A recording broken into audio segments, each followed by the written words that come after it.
Olá pessoal, tudo bem? Eu sou a Almira do canal Era Uma Vez e no vídeo de hoje eu tenho o prazer de comentar com vocês sobre o tomo número 1 do livro Guerra e Paz de Lev Tolstói. Esse é o primeiro vídeo dos 5 do projeto Lendo Guerra e Paz, que faz parte do projeto maior Lendo 5 Clássicos para 2018.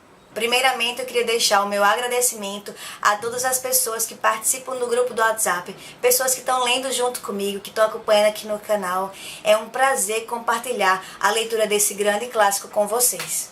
Esse primeiro tomo foi desde a introdução até a página 352.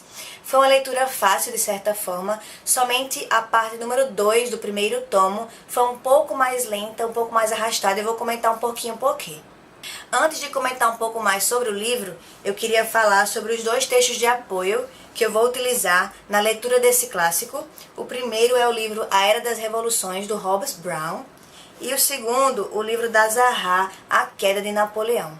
Aos poucos eu estou lendo sobre esse contexto histórico, desde o fim da Revolução Francesa até a ascensão de Napoleão e as transformações que aconteceram na Europa. A história tem início aqui por volta de 1805 e nós já percebemos que a invasão francesa se deu muito antes da invasão de seu exército. Começou com a invasão cultural e linguística. E sobre a influência da língua francesa, eu ainda gostaria de acrescentar que aqui no livro fica muito claro que quando uma pessoa quer falar com desprezo, quer falar de forma rude, ela fala em russo, enquanto ela quer falar sobre temas abstratos, sobre temas filosóficos, ou parecer melhor junto aos seus semelhantes, ela fala em francês. A primeira cena é em um baile na casa de Anna Pavlovna Scherer, uma dama de companhia da imperatriz. Nesse baile nós vamos conhecer uma grande parte dos personagens principais que vão compor 5 grandes famílias. Inclusive, uma das dificuldades iniciais é você conseguir conhecer os personagens e conhecer suas famílias, principalmente porque os nomes russos não são nomes familiares para nós.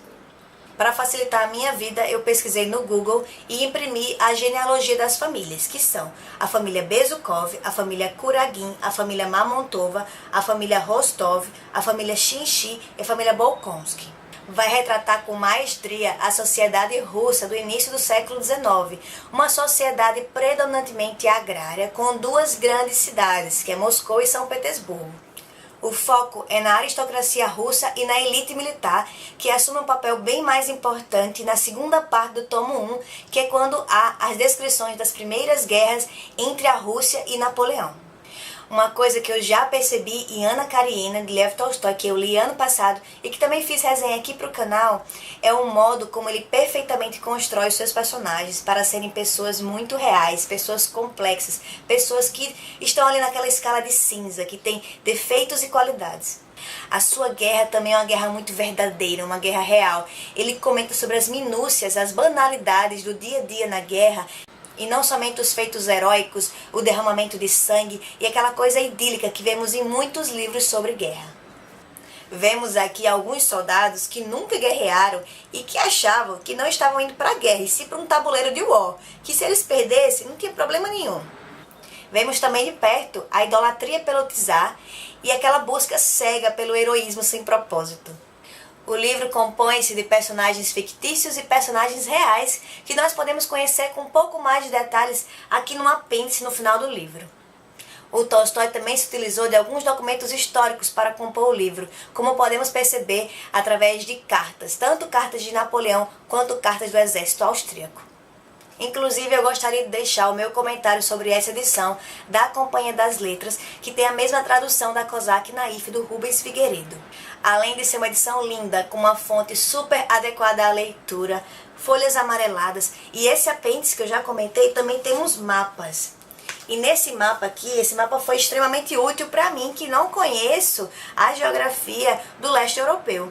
E aqui eu consegui compreender um pouco mais sobre o que foram essas batalhas, como foram essas batalhas, onde aconteceram essas batalhas, e uma boa parte dessas batalhas aconteceu no antigo Império Austríaco, que hoje vai desde a Áustria, a República Tcheca, Polônia e outros países do leste europeu. Eu estou encantada em ler esse livro. O Tolstói, ele mexe com as emoções da gente como poucos escritores.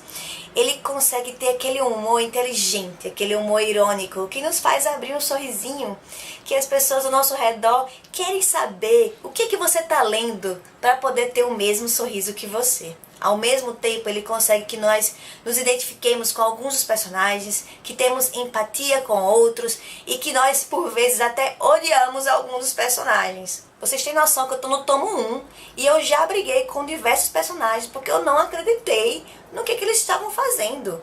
Eu tinha raiva das decisões que eles tomavam e assim eu me senti muito envolvida com a história. E eu tenho essa impressão das outras pessoas que estão lendo junto comigo, que está sendo até um pouco difícil maneirar o ritmo de leitura para você não acelerar e não conseguir ler outra coisa que não Guerra e Paz. E eu gostei de alguns personagens de cara. Eu gostei do Pierre, apesar de que ele me deixou com raiva muitas das vezes aqui no livro. Ele é um personagem muito influenciável, mas você vê que é uma pessoa que não tem mais intenções. Outro personagem de quem gostei foi o Príncipe Andrei.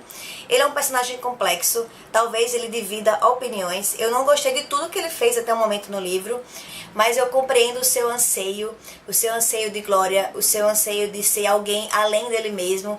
E ele tem esse exemplo que é o pai, que foi uma pessoa muito importante no passado. Ele é uma pessoa muito íntegra, correta, muito sincera. Ele fala o que ele pensa, doa quem doer. Inclusive, ele não é muito bom lá em conseguir viver essa vida de aparências da aristocracia. Também gostei da princesa Mária, que é a irmã do príncipe Andrei. Os dois são da família Bolkonsky.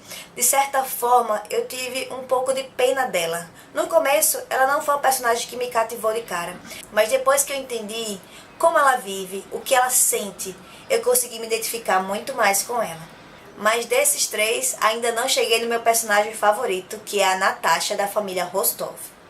A Natasha é encantadora. Nós a conhecemos em sua festa de 13 anos e desde já percebemos que ela é diferente dos outros. Ela tem uma alegria contagiante, ela tem uma inocência e ela tem uma ânsia por liberdade que vemos pouco em outros personagens.